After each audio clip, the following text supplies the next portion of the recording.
As I bent over to do the laundry, a man suddenly pressed himself against me from behind, thrusting me forward into the washing machine. My hips were left exposed to the open air, held firmly in the grasp of his hands. I was trapped, unable to move. His large hands roamed freely over my body, sending waves of heat coursing through me against my will. Pleasure shuddered through my limbs, making my legs tremble uncontrollably. When I finally managed to look back, I saw, to my shock, that the man behind me was my father-in-law. My husband had been away on a business trip these past few days, so I had gathered up the pile of dirty laundry at home to wash. Bent over, I loaded a stack of clothes into the drum. Suddenly, a forceful push against my hips sent my entire upper body tumbling into the washer, trapping me with only the twin curves of my hips visible outside. I had been wearing only a loose nightgown at home, my white shorts faintly visible beneath. Who could this be? My mind raced through countless possibilities, but I couldn't be sure. A sense of unease crept in. I never expected the person behind me to be so bold. His rough hands gripping my slender waist, roaming over my body from top to bottom, stirring sensations in my long-neglected form until every touch felt intensely sensitive. I struggled desperately, trying to shake off those large hands, but to my shock, the person behind pressed himself tightly against me. His lower body was pressed tightly against mine. "Let me out now." I braced my hands against the washer. My hips writhed helplessly, but I couldn't free myself. I could feel the hardening shape pressed against me through the fabric, rubbing persistently against that sensitive spot until my whole body tingled. A fire seemed to ignite low in my belly, and a damp warmth began to gather below. Sensing the danger, I pushed back with all my strength, trying to retreat from the machine. But instead, I ended up pressing right against him. That massive part of him had somehow freed itself from his pants and now pressed insistently against my panties,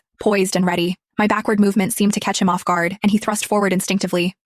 Don't. The sensation nearly overwhelmed me, my legs trembling involuntarily. I tried desperately to squirm deeper into the washer to escape his body, but with every inch I retreated, he pressed forward until I had nowhere left to go. "What are you doing?" "Ah, please stop," I pleaded in fright, yet my voice betrayed me, growing increasingly sweet and breathy. Encouraged by my reaction, he held me firmly in place, lifting my lower body almost completely off the ground. "Why are you wearing so little at home, Scarlett? Let me give you a hand." "What?" The man behind me was actually my father-in-law. My ears burned with shame, my entire body flushed and restless with heat. A memory surfaced. When I had first married into the family, I'd seen my father-in-law in shorts, unable to conceal his considerable size, and I'd often noticed my stockings in the bathroom would mysteriously end up soiled. Could it have been him? Had he taken them? The man behind me was in his 50s, yet his raw strength rivaled that of a man 20 years younger, stirring in me a pleasure I'd never known before. The fire of desire threatened to consume my reason. Clinging to my crumbling resolve, I begged him tearfully to stop, fighting against the maddening itch coursing through my body. "No, please put me down," I pleaded frantically, but as he thrust again, I couldn't suppress a moan, a sound that filled me with shame. My father-in-law relaxed his hips, allowing my feet to finally touch the floor. Just as I began to breathe a sigh of relief, his arms tightened around me again. Instantly, that torturous itching returned as his hands roamed freely over my body, both teasing and tormenting me. Then, in one swift move, he lifted my nightgown. "Scarlett, how did your panties get so wet? Let me help you take them off." Damn it, he saw everything. I wished I could vanish into the ground. I strained backward, but his broad palm pressed firmly against my hips, leaving me no room to pull away.